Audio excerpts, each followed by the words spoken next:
The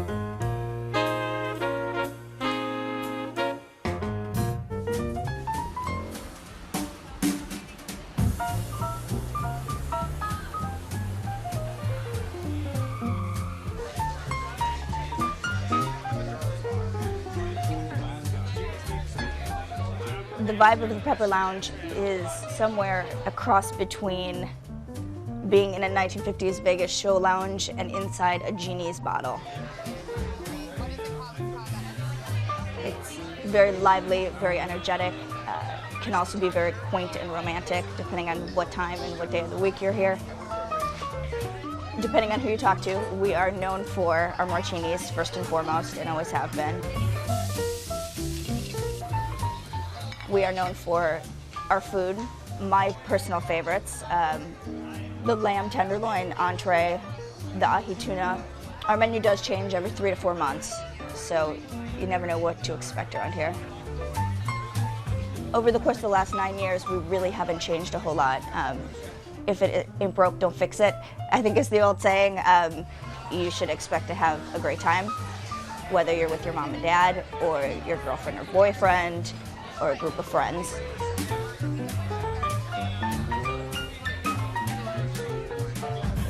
All right, Matthew, we're dying to know, what puts the spice in the Pepper Lounge? The Pepper Lounge is one of those places where when you get there, you feel like you're in the right place. It creates its own buzz. It's swanky, like you said. You kind of picture, the Rat Pack having dined there, type of thing.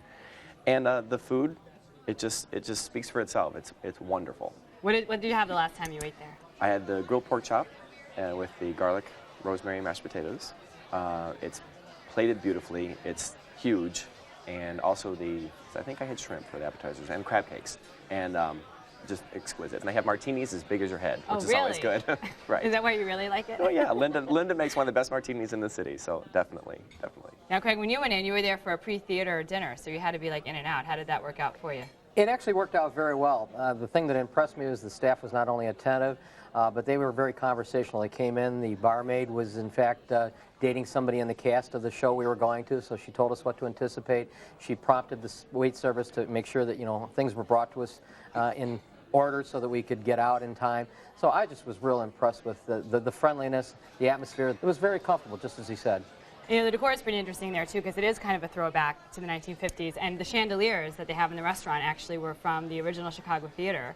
They were, I think, like 30 feet long or 20 feet long, and Beth Berlin, who's the owner, had them cut down and hung them. And the way she tested them was that she hung from them with one of the service staff, or maybe it was Matthew. No, it wasn't me. I haven't had that many martinis there, I promise. Yes. I didn't realize to test them out. And I know when you were there, you weren't too crazy about your risotto that you had? Oh, right. I experimented. I didn't really feel like having pork or lamb. I experimented. I ordered the seared scalloped shrimp and risotto. I've never had risotto before. And I think I had like a lemon vinaigrette or citrusy dressing on it.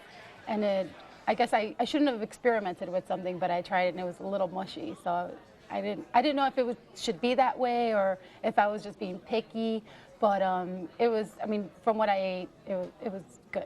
Well, risotto, it is kind of a little mushy, but it should be cooked al dente, so the rice has some bite to it. It's an Italian dish, and it should be cooked like a pasta should be cooked, like a little... I didn't know, and I said, well, I asked my husband, is this what it's supposed to taste like? It's kind of like oatmeal. I don't know. And he said, well, have some salmon. It was so good. His salmon was awesome. He had vegetables, and the dressing was perfect, and I just had a great time because it was such a great place. They really make you feel at home there. Now, an interesting thing, too, about that restaurant and being in the restaurant business myself is that it's open really late. I think they serve dinner during the week until about midnight or 1 o'clock, which a lot of places don't do nowadays. It's amazing that in a city so large as Chicago, you really can't go out to get a meal like that.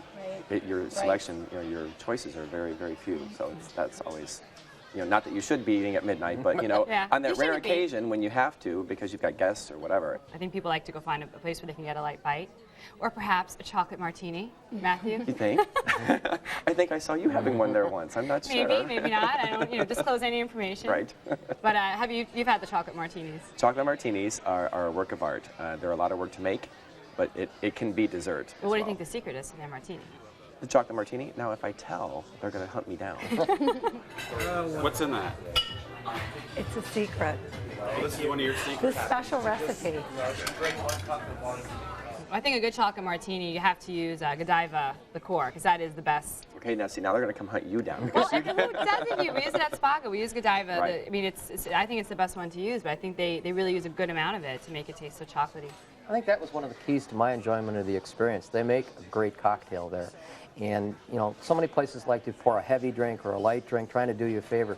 But if they do a consistent drink, you get an absolute shot in the right glass and everything, that's a great cocktail. So, Yoli, do you think you go back to the bar and hang out a little bit with your friends? Absolutely. I really liked the place. I thought it was a really nice place, and there are different kinds of people. And so it's kind of a place that you can show up any way you want and just be relaxed. Now, Craig, you went a little earlier probably than everybody else. Right. What was the crowd like? It was a very similar crowd, surprisingly enough, so that I think they do attract, you know, all the different spectrums, young, old, and that I like. You know, it's a place that you feel you fit in. Because, you know, some restaurants you go to, you're a little apprehensive, you're not sure you're going to have the right thing on to wear, but, you know, they're going and wearing a beach ball.